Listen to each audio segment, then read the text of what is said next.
بسم الله الرحمن الرحيم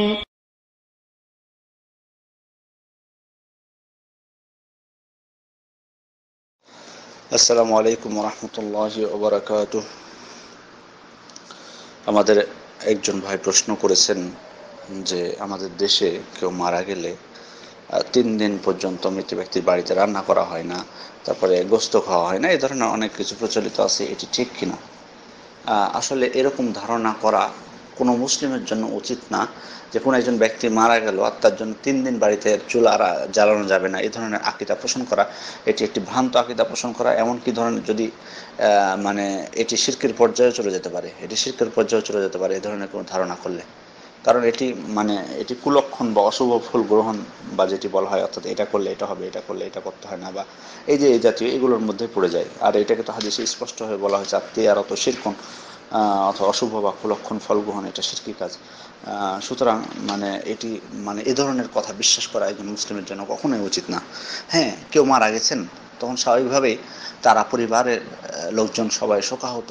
সেদিন আশেপাশের আত্মীয় স্বজন এবং যারা প্রতিবেশী আছে তাদের জন্য উত্তম হলো যে তারা খাবার তৈরি করে তাদের বাড়িতে দিবে, এটি হলো উত্তম। কারণ রাসূল সাল্লাল্লাহু আলাইহি ওয়াসাল্লাম আমরা জানি যে তিনি বলেছিলেন, ইসনাউ লি আলি জাফর তুআমান ফাইন্নাহু ক্বাদ আতাহুম আমরুন শাগালাহুম, অর্থাৎ তোমরা জাফরের পরিবারের জন্য খাবার তৈরি করো, কারণ তাদের এমন একটি অবস্থা হয়েছে যা তাদেরকে ব্যস্ত করে ফেলেছে। সুতরাং যেমনটি রাসূল সাল্লাল্লাহু আলাইহি ওয়াসাল্লাম বলেছেন, অর্থাৎ মারা যাওয়ার কারণে তার পরিবারের জন্য তিনি খাবার তৈরি করতে বলেছেন। এর অর্থ এই না যে 3 দিন যাবৎ হাঁড়িতে চুলা যাবে না, এটা না। সেদিন যেহেতু স্বাভাবিকভাবে একজন ব্যক্তি যখন মারা যায় তখন তার পরিবারের সদস্যরা তাকে নিয়েই স্বাভাবিকভাবে শোকাহত থাকে, তার দিকে সেদিন তো রান্নার একটা আগ্রহে থাকে না, বা সেদিন মন মানসিক থাকে না, বা পরিবেশ থাকে না। এটা তো আমরা জানি সবাই যাদের বাড়িতে মৃত্যুবরণ করে।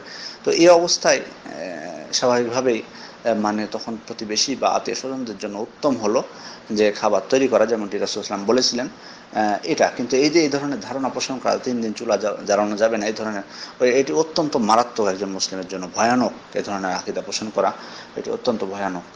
তবে এর অর্থ এই না যে আবার অনেকে আছে, সব জায়গায় না, অনেক জায়গায় প্রচলিত আছে যে যখন কেউ মারা যায় তখন মৃত্যুর বাড়িতে সবাই উপস্থিত হয়, এক জায়গায় হয়, শোক পালনের জন্য, আর খাওয়া দাওয়া, গরু জবাই, এই জবাই, এই যেগুলো হয়, এটাও কিন্তু নিষেধ, এটাও কিন্তু হাদিসে নিষেধ রয়েছে। হাদিসে এসেছে, কুন্না নুইদ্দুল ইজতিমা ইলা আহলিল মাইয়িত ওয়া সনিয়াতুত তুআম বা'দা দাফন মিনান নিয়াহা।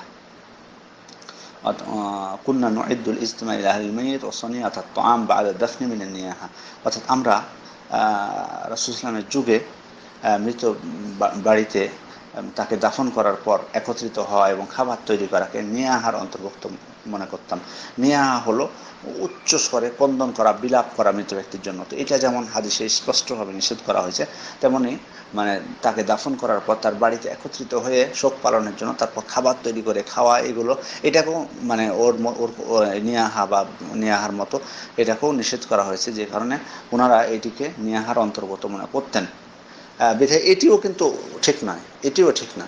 কিন্তু স্বাভাবিক স্বাভাবিক যেটি, যে যেদিন মারা গেল সেদিন স্বাভাবিক তো তারা ব্যস্ত থাকে, বা হয়তো তারপরের দিনে হয়তো কোনো কারণবশত হয়তো দিয়ে গেল। কিন্তু এর অর্থ এই না যে তাদের জন্য হারাম চুলা জ্বালানো, এটা না। কারণ তারা অনেক সময় কেউ মারা গেলে তাদের আত্মীয় স্বজনরা দূর থেকে আসে, তো দূর থেকে আসলে কে তাদেরকে খেতে দেবে? হয়তো পাশের প্রতিবেশী বা আত্মীয় স্বজন না হয় একবার দিল, তো আর ওদেরকে সবসময় কি 3 বারই 2-3 দিন ধরে খেতে দিতে থাকবে? অনেক সময় তারা অবস্থান করে কয়েকদিন, হয়তো দূর থেকে আসে। তো এই অবস্থায় বাড়িতে চুলা জ্বালাবে, কোনো সমস্যা নেই। এটি বলেছেন যে তারা ব্যস্ত থাকে, রাসূল সাল্লাল্লাহু আলাইহি ওয়াসাল্লাম এটি বলেছেন যে তারা ব্যস্ত থাকে বা এটা শোকাহত থাকে, সে অবস্থায় সেদিন এটা বলেছিলেন। কিন্তু এর অর্থই না যে 3 দিন চুলা জ্বালানো বন্ধ থাকবে। বরং এই ধরনের আকীদা পোষণ করলে একজন মুসলিমের জন্য তার ঈমান তার জন্য হুমকি স্বরূপ হয়ে ওঠে। আশা করি বিষয়টি বুঝতে পেরেছেন। আসসালামু আলাইকুম ওয়া রাহমাতুল্লাহি ওয়া বারাকাতুহু।